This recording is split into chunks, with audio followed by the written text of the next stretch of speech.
Hey guys, it's Parker from Sector 7 Airsoft here with the gun review of the JG G36C. I bought this gun for $125 on Airsoft GI. It is available on other websites for roughly the same price. Since JG is a Chinese company, this gun has a high muzzle velocity at 370 FPS with .20 gram BBs.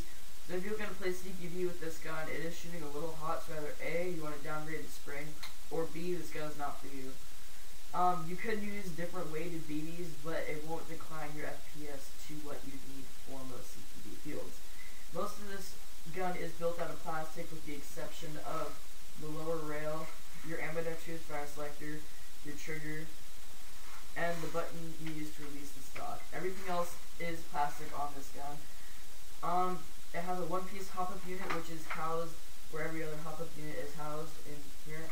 It's a wheel hop-up unit. It has a Type 3 gearbox and is accurate up to about 120 feet. This gun is 1,001 millimeters long, or 28 inches, and when you fold the stock, it takes off 10 inches from the total length of the gun.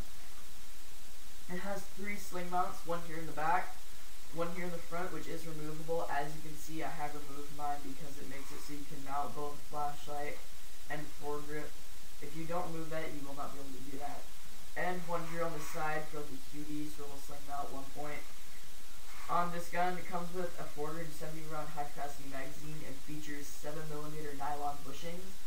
This gun comes with a cleaning rod, a trickle charger, 8.4 1100 milliamp battery, a barrel plug, a manual, but really keeps the manual, and a winding key. I don't have the winding key with me right now. And the gun does not come with this foregrip. I just put it on for looks and comfort. I really like the G36C because it has a free float rail system, unlike most M4s, where you can mount an optic anywhere you want on this rail. To get to the battery, you pop this pin out here, and then just slide the handguard off, put your battery in, slide it back on. It is built for 8.4s, but it can fit a 9.6. It kind of takes some time the first time you get your handguard back on. When you're using 9.6, it's kind of hard to get the pin back in. You just kind of have to line everything up. Don't pinch at the wires or anything. Nope, this is a really sturdy built gun. It's well built. Won't really fall apart on you. So it's good for beginners because you can't really break this gun that easily. One thing to look out for though, the fire selectors might fall off, which is kind of common for ambidextrous fire selectors. As you can see, I still have my right, but lost my left. One way to avoid that is just to tighten the hex screw when you get it, or if you feel it starting to loosen, but I don't really do that.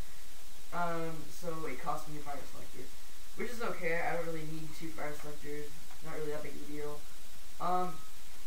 The stock does fold when you press the button, and it hooks into this little clamp right there, and it just locks it in place. And to release it, you just kind of pull up, and then back. This is a good gun for beginners because you can't really break it, like I mentioned. It's really well built. And here's the shooting test of the JG G36C. This is the shooting test of the JG G36C. We got our 470 round